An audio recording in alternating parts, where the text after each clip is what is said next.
Hello everyone, SirMonkeySuit here, back again with ReZero on episode 23 of the, or I guess of the first season, of the only season, because, you know, it's only one season.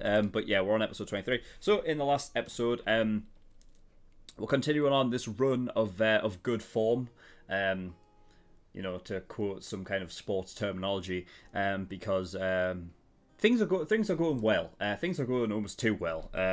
So I'm kind of scared coming into these last couple episodes now, or last few, I guess, because there's 25 episodes ago, right? Yeah, so there's 3 more episodes to watch. So yeah, basically, last episode was just them tearing the Archbishop and his cult followers a new arsehole, which was great. Specifically Wilhelm. Wilhelm tempted to come in and just one-shot them. There's also like something to be said about the fact that, you know, there's either multiple archbishops, or if one dies, the power of, like, you know, the witch or the unseen hands thing passes on to another cult follower. So basically anyone can pick it up. I guess we'll have to see whether that is elaborated on in these next few episodes. But yeah, I don't think there's anything else to really talk about. We're just going to get in episode 23, and so we'll get to. Without further ado, let's go.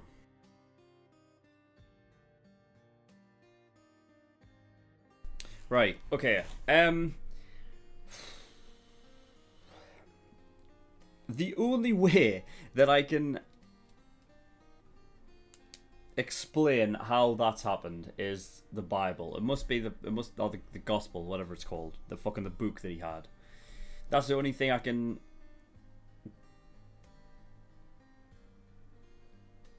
That's the only way I can explain it. I don't know how else he would have done it. I think there was. I don't think it's like, you know. I don't think it's coincidence that they keep bringing up, like, spirit magic and stuff over the course of this episode. And because of that, there's a few theories that I have. So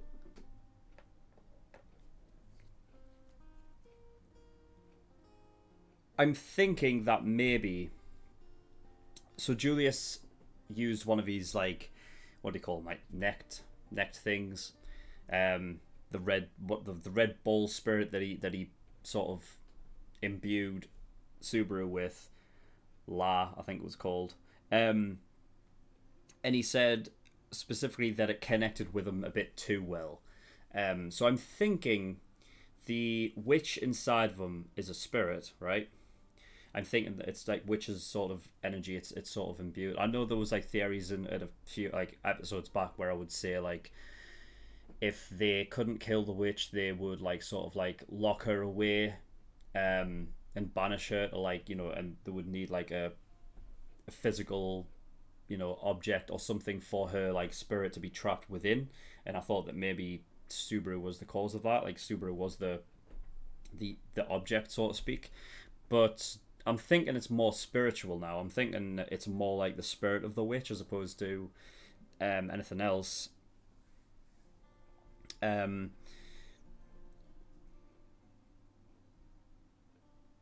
And because I think it's too coincidental that every one of the fingers acts exactly the same.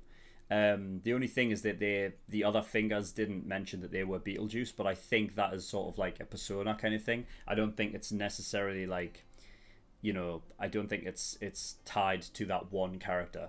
I think it could be, because on some level it could be just a, you know, it could be Beetlejuice's spirit as opposed to the witch. If he is, like, the true, like, archbishop or whatever, then his spirit can just take over one of his cult followers, and he just inhabits that body. And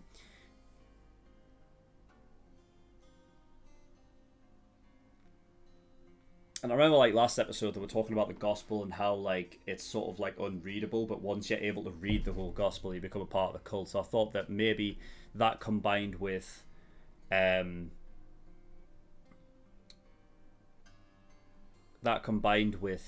what happened this episode where he took over Subaru's body, I was like, well, there's no real connection there, because I doubt Subaru's able to just read it. But I think maybe it's more in line with the fact that he has the like a witch spirit, like the witch's spirit, sort of inside him anyway. So Beetlejuice is able to kind of, you know, get himself and attached to him that way. But then how would you get rid of him for good then?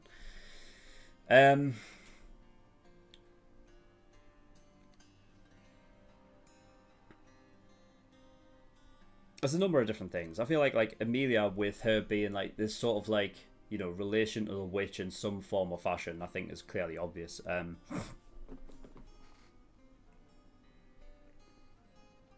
It is possible that she is the witch and she just doesn't know it. And the power that she sort of has is very like, it's like subconscious, like sort of energy that she has over people, where like she can't control it, so it just kind of affects people.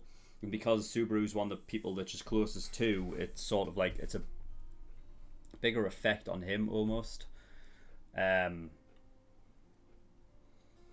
Because the thing that I'm finding sort of interesting is the idea when, in the very first episode, when Subaru came into this world, right? He didn't die until after he met Emilia, right? So if he had come in and never associated himself with the witch to begin with, would he have just straight up died? I don't know. But that doesn't answer the question of like why he was just randomly brought into the world to begin with.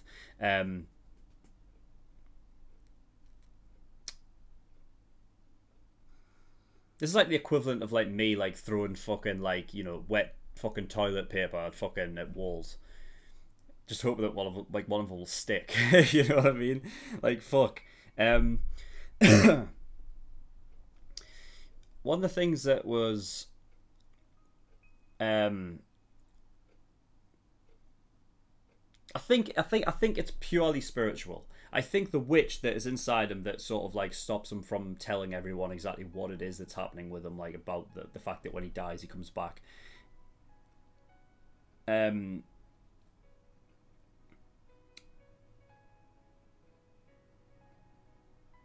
I think it's just, I think that's like it's a spirit inside of him, I think, because otherwise I don't get why the whole idea of Julius using his sort of like spiritual art magic would work better with Subaru for a specific reason. I think it has to be the case because it's interacting with another spirit. Like Subaru's body is sort of already acclimated to the idea of having a spirit inside of him, so anything that any spirit art magic that is used on him is like either amplified or it's a lot more like of an efficient process because his body's already used to it. It's sort of like it's kind of like already set up that way. So it could be that. Also, at some point, Julius used the like when he used these little buds, is what he called them, on Subaru. There's a bunch of different voices, and also there was Fellis's was there as well. Like Fellis's voice was in there. So I don't know if is it a case of like what he was hearing at that moment were the people that were still inside the illusion. I guess I couldn't tell you. I have no idea. So yeah, there was a blank letter that was sent to them. So I'm guessing that there is either I'm guessing there's a traitor inside that knows like exactly about like that knows about the letter and knows that it was getting sent. I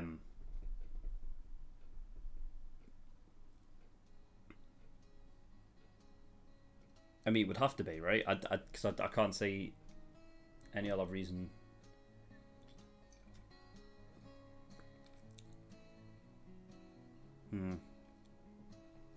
I don't know. This episode, you know, furthered that idea as well that Subaru has like changed his view a lot and like the way that he approaches situations. When he was talking to the villagers and whatnot, like there was a moment where he was about to snap again because people were talking bad about Emilia, right? And he was about to snap again. And he stopped, and Phyllis like give him a nudge, and he basically changed his approach, and he basically said, "Look, I understand, but you know, I understand, but like, you know, basically, it was the empathic approach, being you know, empathetic with." Did I say empathic? Yeah, that's completely wrong. That's a fucking it's basically like a fucking that's magic in of itself, to be an empath. To be able to feel what other people are feeling, but to be empathetic with the villagers, right, and say like, right, I understand the situation, I understand why you think this way, but you know, there's no real better option that you have other than to, you know, other than to do what I'm saying, because it gets you on their side more. If you're being like combative and like, you know, arguing with them, then you're not on their same level. They're more inclined to, you know, refuse a request or whatever the fuck it is that you're doing. So, you know, I just like any time he's able to take that approach, because I see it every time. Like, like, I hated it when I absolutely despised it when Subaru was just fucking off the rails. You know what I mean? And like, literally all it took was a pin to drop, and he'll flip on a switch and go nuts. You know what I mean? It was so mentally exhausting, man. So it's nice to see the character, you know, growth there. So there was an infiltration into the village. I'm guessing the only way I can describe it, it must have been a villager that either Beetlejuice or like one of the cult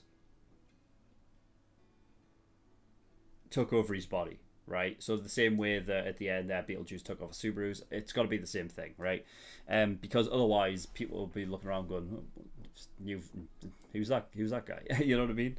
So I'm guessing it had to be a villager that had been imbued with like the spirit of one of the cult members. And then basically it wasn't just that guy, it was multiple of them, right? Because shit just hit the fan. I guess it could have just been a case of like that guy exploded and then all the witch cultist members moved in and whatnot, but it quickly went to shit. So yeah, the Ma Beasts kill and eat the cult members also, which I found interesting. When the reaction was, like, when I was reacting to the show, and there was that moment where Subaru took the barrier magic stone thing, right? I was thinking, all right, well, if it's supposed to keep Ma Beasts out, right, maybe there's a way that that stone can affect like witch cultists and stuff like that. But now that I'm thinking about it, I guess not, because otherwise it would affect Subaru in the same way as well, wouldn't it? Because he's imbued with that fucking witch's magic and whatnot, and witch's spirit, whatever the fuck it is. So I guess it wouldn't. But I do find it interesting that the Ma Beasts have no issue with killing and eating cult members also, because I feel like they're under the same umbrella, you know what I mean? But then again, I guess it's the same thing with Subaru. I guess, you know what I mean, the Ma Beasts don't really, you know, they're probably imbued with like the witch's fucking magic or whatever, makes them stronger, whatever the fuck. But they still kind of have that like sort of like wild animal mentality, so they don't give a fuck who they're going after. But yeah, interestingly enough, one of the things that sort of really stands out in this episode, that the fingers and whatnot actually respond to Emilia. You know what I mean? Like, as soon as she entered the field or the village, one of the, I guess the last remaining finger or whatever, had basically, he speaks differently to her or about her than the other people, you know what I mean? Like, he's sort of like, his tone of voice became a lot more sort of heightened. There was like a lot more like higher, happier pitched kind of thing. It was more like he was associating with the witch herself, which is why before I was saying maybe it's a case of like she is the witch, she just doesn't know it, or the idea of the witch is associated with the power itself and not a specific being, you know. because they seem to, like react to her a lot more pleasantly than anybody else. It has to be the gospel, right? It has to be that allowed Beetlejuice to inhabit Subaru. I don't understand any other way it could have been.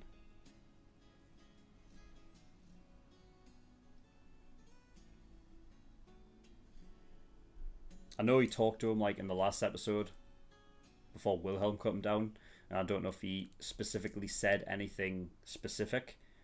That could have been like a little incantation or a spell that attached itself to Subaru, so that if he died, he would be able to, you know, take a part of his body. And then, you know, the introduction of one of Julius's like little buds, spirit art magic fucking nects or whatever. With the introduction of that, maybe it allowed like a channel for fucking Beetlejuice to get in, because, you know, Beetlejuice took over as soon as that bud left, right? Which is mad, because I'm thinking like, well, it was Ram and whatnot that started the illusion magic thing, right? Was that confirmed? I can't remember. Fuck. What if there's like a... Ah, you see, I'm stuck. Like, what if there's a ploy? Like, what if there's something in play where Roswaal's using this to summon the witch somehow? Like, this is all in Roswaal's plan. And the reason why all of this is happening, like, he's allowing this to happen because this will either draw out the witch. Because I find it weird how he is specifically behind Emilia, right? Like, he's basically backing Emilia, right? I think there might be something in like the idea that like he knows that the witch resides in Emilia, but he has to bring, I don't know, like if the witch is like in Emilia, but it's like a sort of, how would you describe it? If anyone's seen Harry Potter, there's like Voldemort, right? There's like a stage where like there's a whole kind of thing that has to take place, a whole ceremony to basically bring him back to life, right? And like he's like a fetus and whatnot and shit, like he's got no power and stuff. If there's something similar with that going on with Emilia and the witch, if Roswaal's letting this happen, you know, and all of this with the witch cultists coming to the manor and the village, all to bring out the witch, maybe it's all part of a ceremony in his plan. Because I just find it weird how Roswaal's never fucking here to do anything. Like, it just seems like, you know what I mean? He's backing fucking Emilia and whatnot. You'd think that he would, you know, want to bloody protect her at all costs. But it just doesn't seem like that most times. So there's too many theories running around my head on what actually could be happening. And I guess that's to the show's credit, like not being able to, you know, not spelling it out. Keeping you sort of guessing as to what's going to happen. I'm sure there's been, you know, massive fucking clues that either I've missed or I just haven't, you know, I haven't figured out. But either way, like, yeah, we're just going to have to fucking wait and see. But yeah, that is all. So next week is the final 2 episodes. I think next week I'm going to just do them both and get them all out on one day. But today it is only this episode, so yeah, just wait out for next week. But yeah, that is all. So thank you everyone for watching. In the description below I have links to certain things. Discord, get yourself over there. I'm over there. Community's over there. Get yourself join in. My website, SirMonkeySuit.com. All my content is over there, so you know that's where you can find me as well. All my shit. And Patreon. So I do have a Patreon. If you do want to support me, that would be very much appreciated. There's a bunch of tiers and rewards depending on how much you want to support me with. There's $5 a month for the early access. That gives you access to the shows I do a week early, and you know, for Fate you get 4 episodes every week. $10, that's the full length, so that gives you access to my full length library. Everything I actually gets a full length. $15, that is the exclusive tier, so that gives you access to a bonus show. Currently that is 7 Deadly Sins. So you know, if you want to watch my reactions to that, you're gonna have to be an exclusive tier member. $50, that's the elite tier, so every time you pay $50, you get a choice of a show that you want me to react to, and I will react to it. It'll go at the back of the list by about 7 shows or something. Might take me a while to get around to it, but I will do eventually. But if you don't want to wait and you want to jump the queue so that you are at the top of the list and your show gets reacted to next, then you want to get God tier, which is $100. But that is all. So thank you for watching. I'll see you all next time. Bye bye.